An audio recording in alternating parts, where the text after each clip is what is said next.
சினிமாவில் சாப்பிட்ற சீனை பார்த்த உடனே நமக்கே பசி வந்துடும் இல்லையா? ஒருத்தர் வந்து சிக்கனை எப்படி கட்டிச்ச பைப்பை இழுத்து சாப்பிடுவார். இன்னொருத்தர் பார்த்தீங்கன்னா கெட்டச்சதெல்லாம் சாப்பிடுவார். ஓடுறது, தாவுறது, குதிக்கிறது, இது ஓடுறது போடுறது. இன்னொருத்தர் வேணாம் வேணாம் எனக்கு கொஞ்சமா கொடுங்க போதும் போதும் ஐயோ அப்படின்பாரு.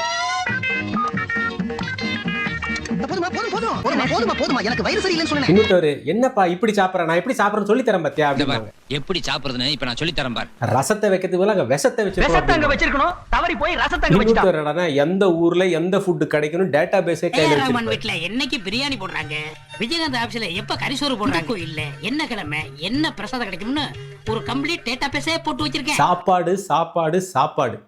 யூடியூப்ல எங்க திரும்பி பார்த்தாலும் எல்லா யூடியூபர்ஸுமே ஒரு சாப்பாடை கையில வச்சுட்டு ரிவ்யூ போட்டுட்டு இருக்காங்க.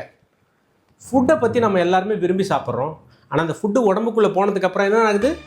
ஒரு பாத்திரம் தேய்க்கிற கதையை வச்சு அந்த ப்ராசஸை நம்ம புரிஞ்சுக்கலாம். ஒரு டம்ளரில் இப்போ தான் ஒரு காஃபியை குடிச்சு வச்சிடுறோம். உடனே அதை தண்ணியில் ஊற்றி கழுவிடுறோம்னா ரொம்ப கழுவி ஈஸியாக வச்சிடலாம். கொஞ்ச நேரம் அப்படியே விட்டுட்டோன்னு வைங்களேன், அந்த காஃபியெல்லாம் காஞ்சு போயிடும்.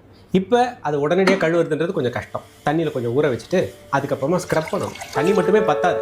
ஒருவேளை எண்ணெய் கிரீஸு அந்த மாதிரி ஐட்டங்கள்லாம் அதில் நாளடைவில் தங்கி போயிடுச்சுன்னா அதை க்ளீன் பண்ணுறதுக்கு நமக்கு எக்ஸ்ட்ரா எஃபர்ட் போடணும். கொஞ்சம் சோப் சொல்யூஷன்லாம் கூட சேர்க்க வேண்டியிருக்கும். அதாவது பாத்திரத்துக்குள்ளே எந்த பொருள் போயிருக்குன்றதை பொறுத்து அதை நம்ம ப்ராசஸ் பண்ணுற மெத்தடும் மாறுது.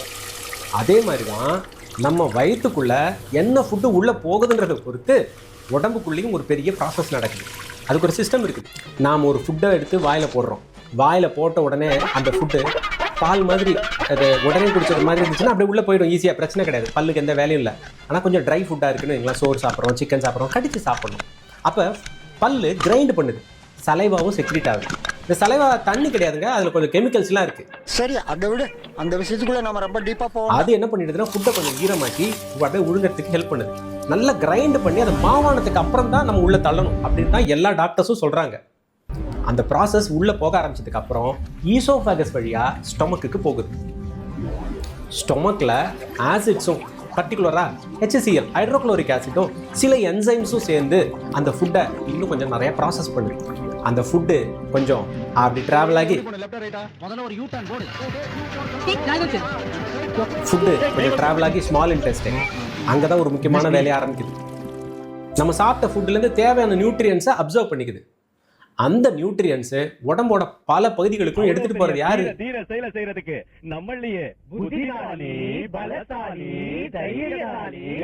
வேற யாரு? நம்ம பங்காரு பிளட் தான். நம்ம உடம்புலயே பலசாலி புத்திசாலி தைரியசாலி எல்லா இடத்துக்கும் போறது யாரு? பிளட் தான். உன்ன மாதிரி ஊர் சுத்தி பயவல நினைச்சா? பிளட் உடம்பு முழுக்க சுத்திக்கிட்டே இருக்கும். சரியா ஊர் சுத்தும், பிளட்டை சுத்தும், உடம்பு ஃபுல்லா சுத்தும் பிளட். அதனாலதான் நம்ம சாப்பிட்றது வெறும் வயிற்றுக்காக மட்டும் கிடையாது. அதுல கிடைக்கிற நியூட்ரியன்ஸ் உடம்புல எப்படி தெம்பு இருக்கும்? எப்படி படிப்பீங்க? பெரியவங்க சொல்லுவாங்கல்ல, நல்லா சாப்பிட்டா தானே உடம்பு நல்லா இருக்கும், சாப்பிடுங்க. உடம்போட ஒவ்வொரு செல்லுக்கும் தேவை நியூட்ரியன்ஸ். அதனாலதான் பிளட்ல சுகர், கொலஸ்ட்ரால், சோடியம் இந்த மாதிரி பல விஷயங்களை டெஸ்ட் பண்ணி அதோட அளவை தெரிஞ்சுக்க முடியும். பிளட் டெஸ்ட் எடுக்கிறாங்கல்ல டயபெட்டிஸ்க்குலாம், எப்படின்னு யோசிச்சிங்களா?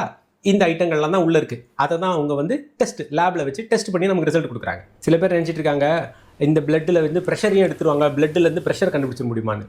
பிளட் ப்ரெஷர் கண்டுபிடிக்கிறதுக்கு தனி இன்ஸ்ட்ருமெண்ட் வேணும், அதை விட்டுடலாம். இப்போது நம்ம தூங்கிட்டோம்னு வைங்களேன், பொதுவாக சாப்பிட்டதுக்கப்புறம் என்ன ஆகும்? நல்ல ஒரு ரெஸ்ட்டு. அதுக்கப்புறம் இன்னும் ஏன்டா முடிச்சுக்கிட்டு இருக்க? நாம தூங்கிட்டோம்னா உடம்பு தூங்கிடுமா? நிச்சயமாக தூங்காது. நாம் தூங்கும் போது கூட ஹார்ட் வேலை செய்யுது, பிளட் சர்க்குலேட் ஆகுது, உடம்புக்குள்ள பல பயாலஜிக்கல் ப்ராசஸஸ் தொடர்ந்து நடந்துக்கிட்டே தான் இருக்கு. காலையில் எழுந்ததும் சில நேரம் நமக்கு பசி வருது.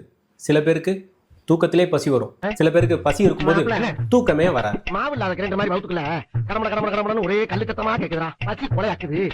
ஆளுக்கு ஒரு வாய் தெரியாம சாப்பிடுறோம். கமிங் பேக், ரொம்ப நேரமா சாப்பிடாம இருக்கிறதுனால மேபி அதை நம்ம காலையில் எழுந்திரிச்ச உடனே சாப்பிட்றோம் இல்லையா? Break fast. ஃபாஸ்டிங்னா விரதம் இருக்கிறது. பிரேக் ஃபாஸ்ட்னா அந்த விரதத்தை ரொம்ப நேரமா சாப்பிடாம இருக்கிறத முடிச்சுக்கிறது. ஸோ நீண்ட நேரமா ஃபுட்டை எடுத்துக்காம இருக்கிற பிரேக்கை பண்ற மீலுக்கு பேர் தான் பிரேக் ஃபாஸ்ட் அப்படின்னு சொல்றோம். அது பொதுவாக ஒரு நல்ல பேலன்ஸ்டு மீலாக இருக்கலாம். ஆனா இங்க ஒரு முக்கியமான விஷயம், ஒரு பெரிய ஹெல்த் மித் இருக்கு. காலையில பிரேக்ஃபாஸ்ட் சாப்பிடலன்னா அல்சர் வரும் அப்படின்னு சொல்றாங்கல்ல, அது அவ்வளோ சிம்பிளான உண்மை கிடையாது. அல்சருக்கு முக்கியமான காரணங்களில் ஒன்று ஹெச் பைலோரி அப்படின்ற பாக்டீரியா. இன்னொன்று சில பெயின் கில்லர் மெடிசன் இருக்குது. தொடர்ந்து அந்த மெடிசனை அதிகமாக சாப்பிட ஆரம்பிச்சா அதனால் வயிற்றில் ஒரு டிஸ்கம்ஃபர்ட் வந்துடுது. டிஸ்கம்ஃபர்ட் வந்த உடனே நான் பிரேக்ஃபாஸ்ட்டு சாப்பிடல அதனால தான் எனக்கு அல்சர் அப்படின்னு நம்மளே டயக்னோஸ் பண்ணிக்கக்கூடாது. கண்டிப்பாக டாக்டர்ஸ் கிட்ட அட்வைஸ் கேட்கணும். பர்டிகுலராக சிம்டம்ஸ் தொடர்ந்து இருந்ததுன்னா டாக்டரை பார்க்கணும். என்னுடைய ஸ்கூல் அனுபவத்தில் நிறைய முறை பார்த்துருக்கேன். ப்ரேயரில் நிற்கும்போது அசம்பிளியில் பசங்க மயங்கி கீழே விழுவாங்க காலையில் பிரேக்ஃபாஸ்ட்டை ஸ்கிப் பண்ணிவிட்டு. ஏன்னா அவங்களுக்கு தேவையான நியூட்ரியன்ஸ் இல்லை. அதனால பிரேக்ஃபாஸ்ட்டை கம்பல்சரியாக சாப்பிட்டா நல்லது. ஃபேமிலியோட டயட்ல ஹெல்த் டயட்டுன்ற காஷியஸ் இருந்து ஃபிட்டாக வச்சுக்கிறேன்னு இந்த காலத்து ஜெனரேஷன்ஸில் நிறைய பேர் பிரேக்ஃபாஸ்ட்டை ஸ்கிப் பண்ணிடுறாங்க. அதை தவிர்க்கிறது நல்லது அப்படின்னு டாக்டர் சொல்கிறாங்க. அதாவது அந்த எண்ணத்தை தவிர்த்து உணவை சாப்பிடணும்னு சொல்கிறாங்க. கம்மிங் பேக் அந்த பாத்திரத்துக்கே வருவோம். ஒவ்வொரு தடவையும் சாப்பிட்ட உடனே நம்ம என்ன பண்ணுறோம், அந்த பாத்திரத்தை க்ளீன் பண்ணிடுறோம். நிச்சயமாக க்ளீன் பண்ணிடுறோம். க்ளீன் பண்ணாத பாத்திரத்தை யாருமே சாப்பிட்றது இல்லை. தமிழர்கள்லாம் அந்த காலத்தில் இலையில போட்டு இலையை தூக்கி போடுவாங்க. தினம் ஒரு பாத்திரத்தில் சாப்பிடுவோம், ஒரு வேலைக்கு ஒரு பாத்திரத்தில் சாப்பிடுவோம். இன்னைக்கு ஸ்டெயின்லெஸ் ஸ்டீல் பாத்திரத்தில் சாப்பிடும். அந்த பாத்திரத்தை எப்படி நம்ம க்ளீன் பண்ணுறோமோ அதே மாதிரி உடம்பையும் க்ளீன் பண்ணுறோம். இன்டர்னலாக க்ளீன் பண்ணுறதுக்கு நமக்கு அதுக்கான சிஸ்டம்ஸ் உடம்புக்குள்ளேயே இருக்குது. நம்ம பாடியை நம்ம நல்லா கவனிச்சோம்னா நம்ம பாடியே நமக்கு சிக்னல்ஸ் கொடுக்கும். எப்படி தூக்கம் வரதுக்கு ஒரு சிக்னல் கிடைக்குதோ, பிரெயின் பசின்றத சிக்னலாக கொடுக்குதோ, அதே மாதிரி பாடி நமக்கு சிக்னல்ஸ் கொடுக்கும். அந்த சிக்னல்ஸை கரெக்டாக கேப்சர் பண்ணிக்கணும். அதை கவனிக்காமல் விட்டுட்டீங்கன்னா, சிம்டம்ஸை கவனிக்காமல் விட்டுட்டீங்கன்னா ஹெல்த் ரிஸ்க் பெருசாக வந்துடும். வெளிப்புற சுத்தம், உணவு சுத்தம், உடல் ஆரோக்கியம், அதோட மனசையும் மூளையையும் ஆரோக்கியமாக வச்சுக்கணும். ஏன்னா டெய்லி நம்ம பயன்படுத்துகிற ஒரு வெசலையே இவ்வளோ அக்கறையோடு பார்த்துக்கிறோம், கழுவி பத்திரமா வச்சுக்கிறோம், ட்ரை பண்ணி வச்சுக்கிறோம்.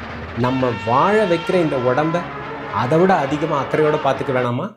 தினம் ஒரு செய்தி அறிவோம். இன்னைக்கு தோசை சாப்பிட்டீங்களா? வணக்கம், நான் சூர்யா.